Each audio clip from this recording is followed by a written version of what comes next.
Summer camp.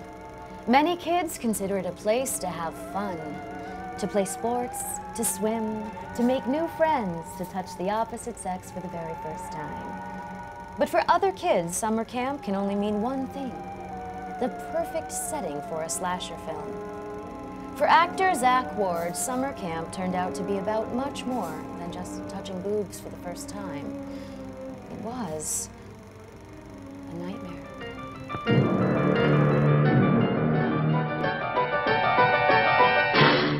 The story I'm thinking about, it happened when I was a kid. It was the summer of 1975.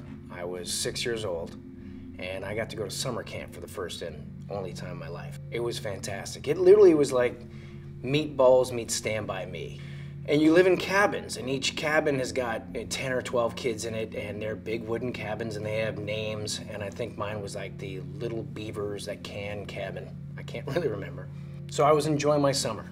And then I got sick. I got a cold. There was like a camp infirmary, and it was a big log cabin that was turned into a hospital on the inside. And that's where the nurse stayed, and that's where you went if you were feeling sick, and I was feeling sick. And they gave me some ibuprofen or some pills or whatever, and said to take a nap, and I did. You know, I was surrounded by all the camp counselors and other kids and the nurse, and everyone's really nice, and I'm 6. I'm a little guy, and I go to sleep. But when I wake up, there's no one there. It is literally the middle of the night in the forest, in a cabin, in the woods, and I'm 6, and the wind is blowing. Now all these curtains that were dividing one bed from the other are now lifting up from the breeze, moving. Moonlight shining through the windows, and you can hear the trees creaking outside. And you can see the limbs of the trees scraping the windows. And it is scaring the living crap out of me. And I'm a brave little kid, so I cry quietly. And I'm looking around, and I'm calling out for the nurse. Miss? Miss? Nothing. Just the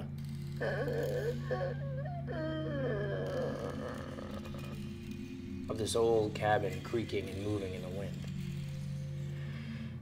Well, I can't stay there. I've got to do something.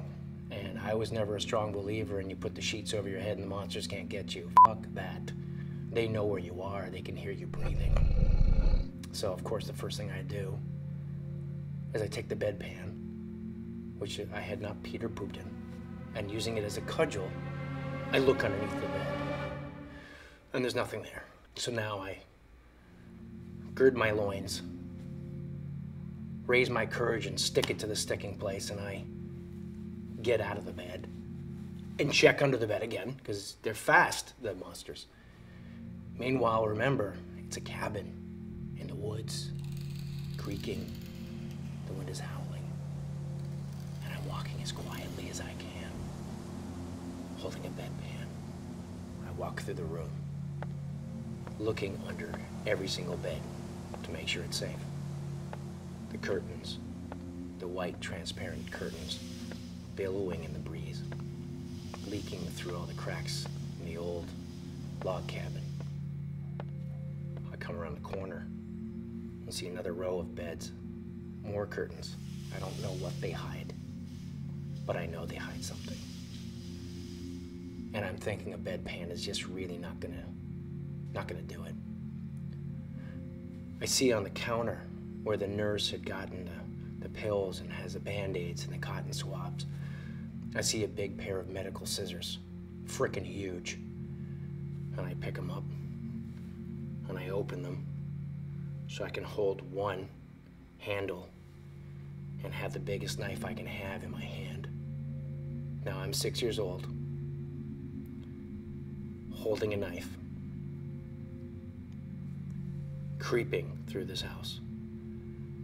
Luckily, there were no monsters underneath the beds, but I can't stay there because we both know they're gonna come back. So I get to the front door and I lift up the latch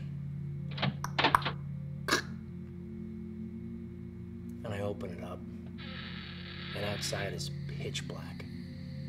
Here in the middle of the forest, by a lake, there's no lights.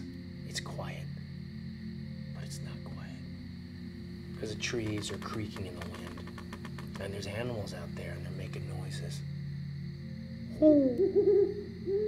Howls, scampering, bushes are moving. I am freaking terrified. I close the door, and I have a choice. I can go back to my bed and shiver there all night long, and I am not a fan of that idea. Or I need to get to my cabin, the little beavers that can cabin. And that's my choice. And that's what I do. So I breathe deep. I raise my scissors. Little 6-year-old tears coming down my face. Scared because I know, like we all do, they're waiting right outside. And they want to catch you. 3, 2, 1. I throw that door open and I run, screaming throughout the entire forest. Ah! And I stab as hard as I can as I scream, running through the forest, 6 years old, literally running with scissors, as fast and as hard as I can. Ah! Ah! Ah! Throughout the entire campground, till I get to my cabin, and I pound on that door. Ah! Ah! And they open the door, and I go beaming inside there to my bunk, and I hide underneath the bunk. I was okay, but apparently I dashed through the campgrounds, screaming at the top of my lungs, gave like 10 or 12 other campers nightmares for weeks. Truly, they were horrified.